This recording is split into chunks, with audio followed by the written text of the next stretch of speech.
नमस्कार। BSc part second के first paper में आज हम नॉन एक्वस सॉल्वेंट के बारे में अध्ययन करेंगे। नॉन एक्वस सॉल्वेंट यानी कि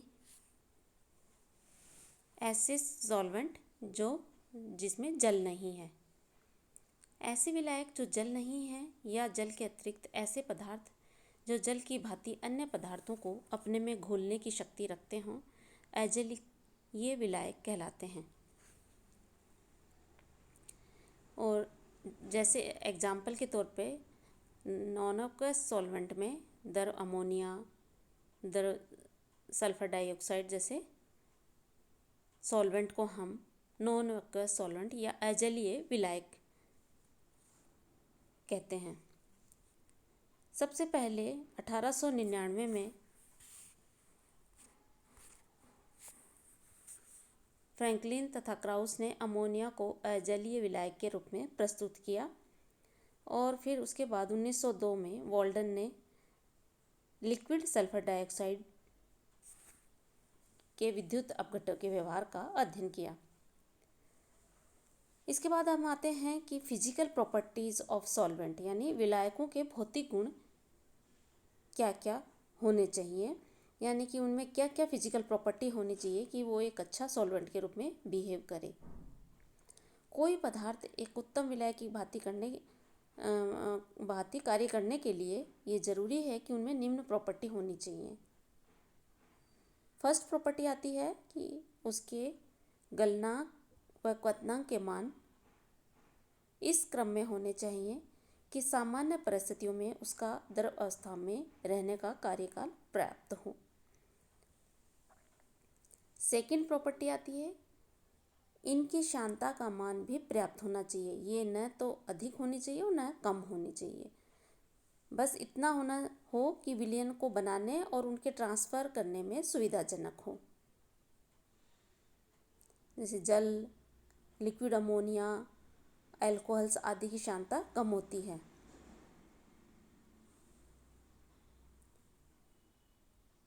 थर्ड प्रॉपर्टी आती है यौगिक के द्विध्रुव आघूर्ण तथा डाइलेक्ट्रिक कांस्टेंट के मान हाई होने चाहिए, क्योंकि अकार्बनिक पदार्थ सामान्यतः आयनिक होते हैं और आयनिक पदार्थों की विलयशीलता उनकी आयनित होने के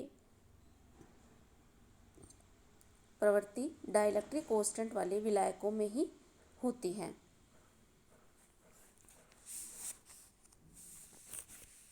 इसके बाद हम आते हैं विलायकों के प्रकार, टाइप्स ऑफ सॉल्वेंट।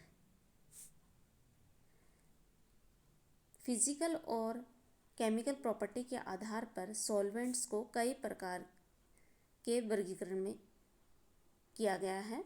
इनमें सबसे पहले आता है classification based on the behaviour toward protons, यानी कि प्रोटॉन्स के प्रति व्यवहार पर आधारित वर्गीकरण। इसमें पहले आता है प्रोटोनिक सॉल्वेंट। इन यौगिकों के अणुसूत्र में हाइड्रोजन परमाणु अवश्य होते हैं। इन्हें पुनः दो उपवर्गों में विभाजित किया जाता है, अम्लीय प्रोटोजेनिक या प्रोटोजेनिक सॉल्वेंट। इन विलायकों में प्रोटॉन को देने की प्रबल प्रवृत्ति होती है, अर्थात ये त्रि अम्लीय पदार्थ होते हैं, जैसे कि हाइड्रोजन फ्लोराइड है, H2SO4। सेकंड है क्षारीय या प्रोटोफिलिक सॉल्वेंट। इन विलायकों में प्रोटॉन को ग्रहण करने की प्रवृत्ति होती है, जैसे अमोनिया, पेरिडिन, इथाइलिन डाइअमीन इत्यादि। सेकंड प्रॉपर्टी आती है नॉन प्रोटोनिक या अप्रोटिक सॉल्वेंट। इन विलायकों के अणुसूत्रों में हाइड्रोजन परमाणु हो भी सकते हैं और नहीं भी, लेकिन इनमें प्रोटॉनों को ना तो ग्रहण करने की प्रवृत्ति होती है और ना ही त्यागने की, जैसे कि बेंजीन, क्लोरोफॉर्म, सल्फर डाइऑक्साइड। और थर्ड प्रॉपर्टी होती है, थर्ड टाइप की क्लासिफिकेशन होता है इनका एम्फोप्रोटिक। इन पदार्थों के अणुसूत्रों में हाइड्रोजन परमाणु अवश्य होते हैं और ये अभिक्रियाओं की परिस्थिति एवं आवश्यकता अनुसार प्रोटॉन भी ले सकते हैं और दे भी सकते हैं, अर्थात ये परिस्थिति के अनुसार अम्लीय क्षारीय दोनों प्रकार के व्यवहार करते हैं। जल व एसिटिक एसिड इस कैटेगरी में आते हैं। Second classification based on ionic property. Ionic property के आधार पर दो प्रकार के सॉल्वेंट होते हैं। एक तो होता है आयोनाइजिंग सॉल्वेंट यानी आयनकारी सॉल्वेंट। इस वर्ग के पदार्थों के अणु ध्रुवीय अथवा आयनिक प्रवृत्ति के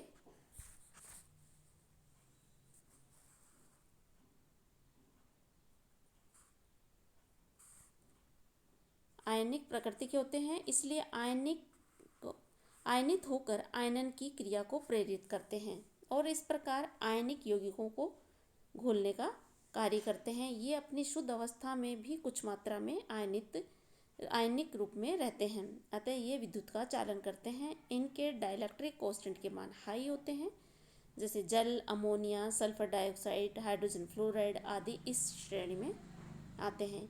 इनका स्वतः आयनन हो जाता है। सेकंड प्रॉपर्टी आती है नॉन आयोनाइजिंग सॉल्वेंट। कुछ विलायक या सॉल्वेंट अनआयनिकारी अथवा अध्रुवीय होते हैं। ये ध्रुवीय अथवा उदासीन यौगिकों को घोलते हैं और आयनिक अभिक्रियाओं को प्रारंभ करने में इनका कोई योगदान नहीं होता। ये न तो स्वयं आयनित होते हैं और न ही इनमें कोई विलेय पदार्थ आयनित हो सकता है। इनमें किसी विलेय पदार्थ का विलायकन अथवा विलायक के साथ सगुणन भी नहीं होता। इस कैटेगरी में आते हैं बेंजीन, क्लोरोफॉर्म इत्यादि। और थर्ड टाइप का क्लासिफिकेशन है वो है जल के साथ संबंध पर आधारित वर्गीकरण। इस आधार पर दो तरह के सॉल्वेंट होते हैं, एक तो एक्वस सॉल्वेंट और दूसरा non aqueous solvent. Aqueous solvent इस वर्ग में केवल जल आता है, जल को ही हम जलीय या एक्वस सॉल्वेंट कहते हैं। दूसरा नॉन एक्वस सॉल्वेंट होते हैं, जल के अतिरिक्त अन्य समस्त विलायक इस कैटेगरी में आते हैं। वैसे तो अध्रुवीय कार्बनिक विलायक भी इसी वर्ग में आते हैं, लेकिन ये विलायक चूँकि कार्बनिक अभिक्रियाओं के लिए महत्वपूर्ण होते हैं, अतः अकार्बनिक रसायन इस वर्ग के अंतर्गत केवल इन विलायकों का अध्ययन करते हैं जो जल नहीं है, लेकिन जल की भांति स्वतः आयनित होकर धनायन व ऋणायन देते हैं, जैसे अमोनिया, सल्फर डाइऑक्साइड इत्यादि। तो इस तरह से हमने देखा कि नॉन एक्वस सॉल्वेंट हैं वो कौन कौन से हो सकते हैं। नॉन एक्वस सॉल्वेंट में भी हम यहाँ पे इनऑर्गेनिक नॉन एक्वस सॉल्वेंट का ही अध्ययन करेंगे।